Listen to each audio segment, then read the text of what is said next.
nih kalau masyarakat yang melakukan kejahatan pasti sebutannya penjahat, begal, maling, garong, preman, dan istilah-istilah yang sangat gak bagus. Tapi kalau polisi yang melakukan kejahatan penyebutannya diperhalus dengan kalimat pelanggaran etik. Ngapa enggak? Sekalian aja penjahat ya penjahat aja, kata Ricky. Sekarang istilah pinjaman online itu udah jadi pinjaman daring.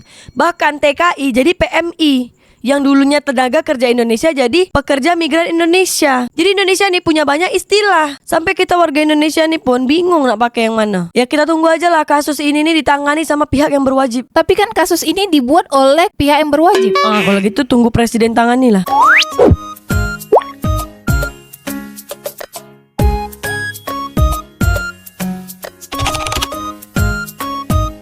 Peras 400 warga negara Malaysia hingga 32 miliar rupiah. 18 oknum polisi diamankan Propam. Sebanyak 18 polisi dari Polda Metro Jaya, Polres Metro Jakarta Pusat, dan Polsek Kemayoran diamankan oleh DPC Propam Polri. Mereka diduga terlibat pemerasan terhadap 400 orang warga Malaysia selama konser Jakarta Warehouse Project (DWP) di Jakarta Expo Kemayoran Jakarta Pusat 13 sampai 15 Desember 2024. Kasus ini mencuat setelah laporan viral di media sosial menyebut oknum polisi menangkap dan memeras warga Malaysia. Mereka diduga meminta uang hingga total 9 juta ringgit Malaysia atau 32 miliar rupiah. Meski hasil tes urin korban negatif, jumlah terduga oknum personil yang diamankan sebanyak 18 personel yang terdiri dari personel Polda Metro Jaya, Polres Metro Jakarta Pusat, dan Polsek Metro Kemayoran. Polri tidak akan menoleransi pelanggaran oleh anggotanya, kata Karompes Divisi Humas Polri Brigjen Truno Yudo. Inilah yang paling terkenal di Indonesia nih. Pungutan liar, korupsi, judi online, parkir liar. Nanti dando orang, takut-takutkan orang. Tapi yang terjadi di Jakarta nih beda. 400 warga negara Malaysia beda. Banyak beda.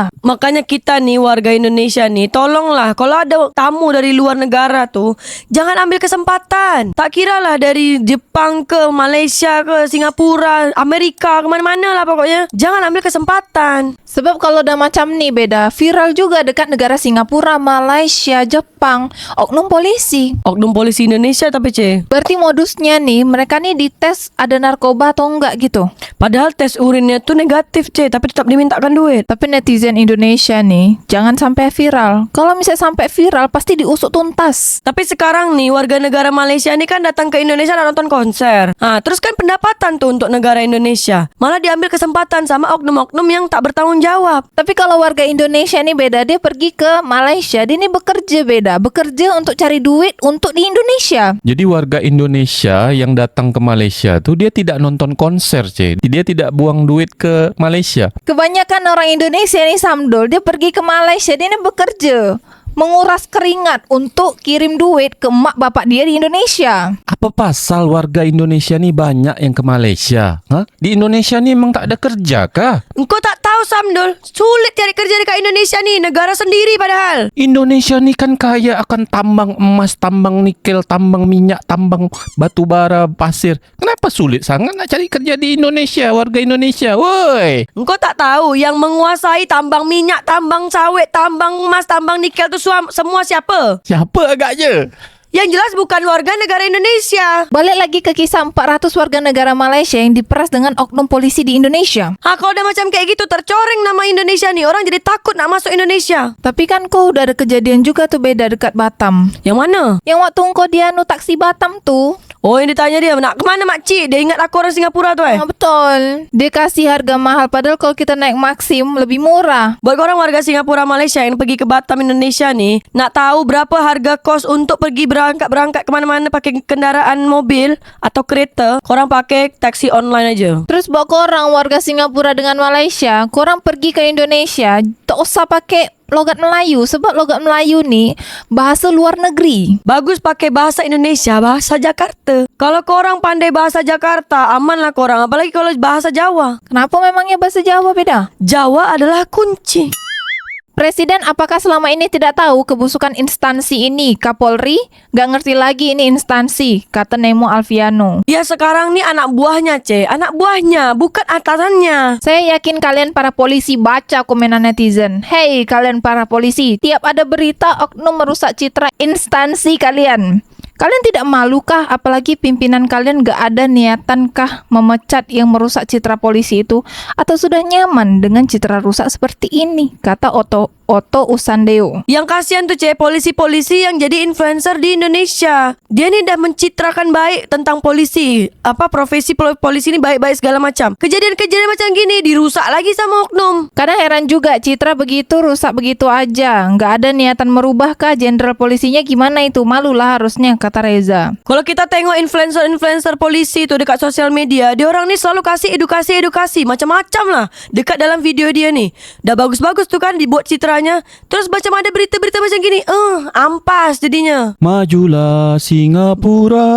Oh, kalau di Singapura kena sanksi langsung denda, Dipecat beda. Ingat, itu polisi Singapura, bukan polisi Indonesia. Masih dibilang oknum, ini sih terstruktur dan sistematis, bukan 1-2 orang yang ngelakuin, kata Agung Bhatiar. Total dari korban mereka nih, totalnya 32 miliar, 9 juta ringgit Malaysia. Kau bayangkan, warga Malaysia, kami orang Indonesia nih minta maaf.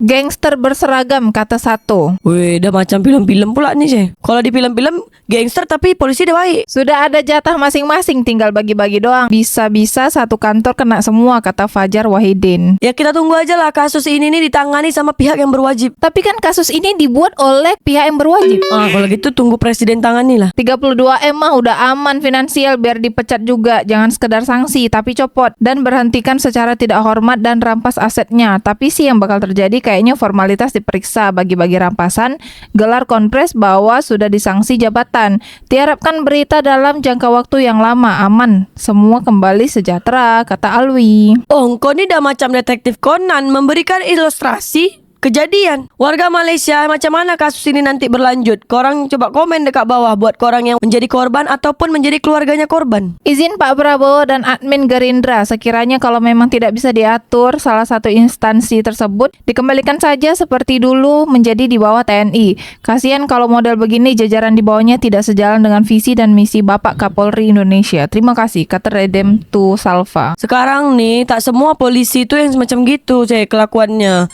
Ini hanya oknum-oknum polisi aja yang macam gitu. Dia nih merusak citra polisi di dunia nyata. Coba kau tengok polisi Singapura, baik-baik kan? Tiap hari kenapa FYP kejahatan polisi terus ya, heran, kata Wandi. Setiap hari FYP dekat Indonesia korupsi. Bahkan dari zaman Belanda itu sudah ada korupsi. Pecat saja Pak, bikin malu seragam sendiri. Apakah kurang gaji polisi untuk mencukupi kebutuhan keluarganya? Anggota seperti itu yang bikin citra Polri semakin jelek di mata masyarakat, kata Rahmat. Tenang, masih ada influencer polisi. Mereka siap memberikan edukasi. Tolong Pak polisi influencer, bikin citra polisi baik lagi. Sedih, merusak citra pariwisata Indonesia yang sedang ketinggalan jauh dengan Thailand, kata Velsa Hamka. Memang bagusnya warga Malaysia Singapura nih kalau misalnya nak berlibur langsung aja pergi ke Thailand, tak usah ke Indonesia. Di Indonesia nih banyak pungli-pungli, banyak parkir liar, apalagi banyak preman-preman. Aneh kalau masyarakat yang melakukan kejahatan pasti sebutannya penjahat, begal, maling, garong, preman, dan istilah-istilah yang sangat gak bagus. Tapi kalau polisi yang melakukan kejahatan penyebutannya diperhalus dengan kalimat pelanggaran etik. Ngapa enggak? Sekalian aja penjahat ya penjahat aja, kata Ricky. Sekarang istilah pinjaman online itu udah jadi pinjaman daring. Bahkan TKI jadi PMI. Yang dulunya tenaga kerja Indonesia jadi pekerja migran Indonesia. Jadi Indonesia nih punya banyak istilah. Sampai kita warga Indonesia nih pun bingung nak pakai yang mana. Mending polisi tidur masih berguna buat mengurangi kecepatan, kata Irfan. Polisi tidur adalah polisi yang paling jujur di dunia nyata dan tidak pernah melakukan kriminal. 32M bagi 18 orang bagi 3 hari sama dengan 592 juta. Masa iya cuma 18 orang, kata Toba Manurung. Ya kita tengoklah macam mana perkembangan kasus ini. Kau jangan banyak cerita kau. Paling berat juga penundaan kenaikan jabatan buat keluarga polisi yang 18. Jangan khawatir ya, tenang aja, aman kok. Kasus Sambo aja yang berat, aman kalau di Indo, kata Regi Marta Dinata. Menyala Indonesiaku. Polisi nggak beda jauh sama preman begal. Gua aja ke Polres ngurus SKCK, suasana pas masuk gerbang aja serasa wilayah preman atau mafia. Diliatin dari awal masuk, bukannya senyum atau nyapa orang yang mau masuk kek. Ini malah ngeliat sinis ke arah gue. Mana pas ngurus SKCK minta sidik jari, kagak ada senyumnya pegawai atau polisinya, malahan muka datar atau murung, kata Ali. Woi, polisi Indonesia nih baik dan ramah, gak macam komentar kau nih. Ini polisi mana nih? Paling juga duitnya buat judol, kata Paman Victor. Oh, kalau kayak gitu aku tak nak bahas, karena ini dari luar kasusnya. Makin bobrok institusi Polri. Sudah hampir 4 tahun Kapolri menjabat, kasus oknum makin banyak di mana-mana, tapi belum sama sekali evaluasi besar-besaran. Sehari-hari Kapolri kerja ngapain aja, kenapa nggak tanggap ngurusin bawahannya? Malah didiamin dan sama sekali nggak nunjukin disiplin dan profesionalitas. Jiwa kepemimpinan Listio lembek, evaluasi aja nggak bisa. Anda bakal dicap Kapolri paling nggak guna sepanjang RI merdeka, kata paracetamol. Oh, kalau aku tak mau langsung ke Kapolrinya, tapi aku mau cakap dengan Kapolri nih. Buat Kapolri Indonesia, perbanyaklah influencer polisi. Dan buat branding polisi ini lebih baik lagi. Membuat konten yang mengedukasi masyarakat dan menghibur masyarakat. Banyak beda influencer polisi nih. Sebenarnya dia ini bukan influencer polisi yang betul-betul profesi ya, Ceh. Jadi dia ini kan polisi profesinya. Dia buat konten tentang edukasi dirinya, maksudnya pekerjaan dia. Terus tiba-tiba viral, jadilah influencer. Tapi kalau untuk kesehariannya dia ini polisi. Tapi citra-citra yang mereka bangun tuh jadi buruk kan gara-gara oknum-oknum ini. Ya sekarang mau macam mana lagi ya, buat edukasi lagi lah. Sekolah yang benar biar nggak masuk polisi, kata Bastian R. Tapi orang Indonesia nih banyak yang nak jadi polisi, Ceh. Buat korang warga Malaysia, di Malaysia nih banyak tak minat yang menjadi profesi polisi. Tapi di orang tuh kan nggak ada wajib militer, sekarang beda. Dari dulu, Ceh. Singapura pun ada wajib militer, beda. Majulah Singapura. Majulah Singapura.